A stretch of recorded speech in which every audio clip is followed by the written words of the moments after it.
आज ताजा खबर उपरे नजर पकाइबा। 11 तारिख खोलिब विश्वविद्यालय और डिग्री कॉलेज। कॉलेज और विश्वविद्यालय खोलिबा को उच्च शिक्षा विभाग निष्पत्ति नेइछंती।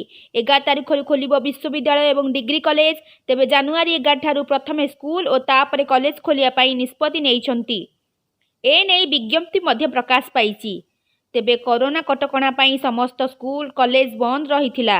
महामारी को आखि आगे रखी एहा परे जेतेबेले स्थिति नियंत्रण को आसीची तापरे पूरा स्थिति को आखि आगे रखी निष्पत्ति नेइछंती सरकार। 11 जनवरी रु मार्च 15 जाके पाठपढ़ा हेब। मार्च 16 रु मार्च 31 शेष तारीख सुधा सेमेस्टर परीक्षा हेब एवं एप्रिल 30 सुधा परीक्षा फल प्रकाश पाइब। एभली एक बड़ खबर वर्तमान समय सामना को आसीची। दशम और द्वादश श्रेणी परीक्षा परे परे अन्य जो क्लास गुड़िक रही जदि युक्त 3 कथा कहिबा, डिग्री कथा कहिबा एवं विश्वविद्यालय कथा कहिबा, अन्य कॉलेजर छात्र छात्री मध्य जनवरी 11 रु मार्च 15 पर्यंत क्लासरूम रे पाठ पढ़ी पारिबे एवं मार्च 16 ठारू मार्च 31 सुधा शेष सेमेस्टर परीक्षा करा जिबा पई निष्पत्ति निया जाइछि एवं एप्रिल 30 सुधा परीक्षा फल प्रकाश पाइब। एथिपाई आम संपादक सुभाषिष मिश्र जोड़ी रही।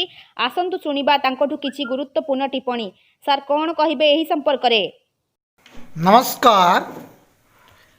प्रथमे मु आज जो आमर ओडिशा रे समस्त स्कूल को जो खोली दिया गला से ओडिशा सरकार को मु धन्यवाद जनाऊँगी।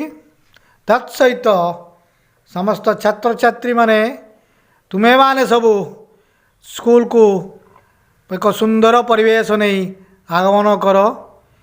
यह मन रखि जे कोरोना आम मान पाखु बर्तमान सुधा जाई नहीं, आम पाखे पाखे अच्छी।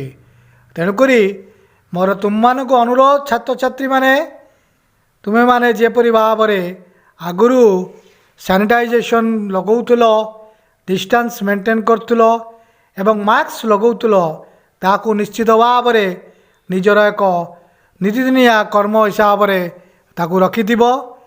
ता सहित शिक्षक शिक्षयित्री माननकु सुनिश्चित भाव में तांकु सहयोग करिव शिक्षादान क्षेत्र रे।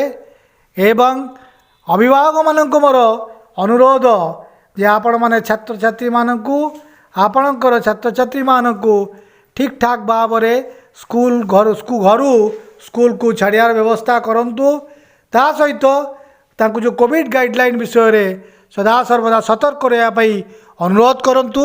एवं सर्वशेष रे मु छात्र छात्री माननकु यही कहूँ जे तुमर आगामी दिन मंगलमय हो एवं श्री जगन्नाथ महाप्रभु पाखे मु प्रार्थना करुच्ची, हे छात्र छात्री माने तुम्हें सब दीर्घायु हो एवं तुमर जो अभिलाषा अच्छी एवं शिक्षा क्षेत्र में तुम जो व्याकुलता अच्छी शिक्षा जो तुम पाइबारे जो वंचित होता सुनिश्चित भाव में यही केतोटी मास भितर जो स्कूल हम ता पूरण हो, यह ही मोर श्री जगन्नाथ पाखे महाप्रभु पाखे प्रार्थना। यह कही मु रोची पिले भल रुह। धन्यवाद। जय जगन्नाथ।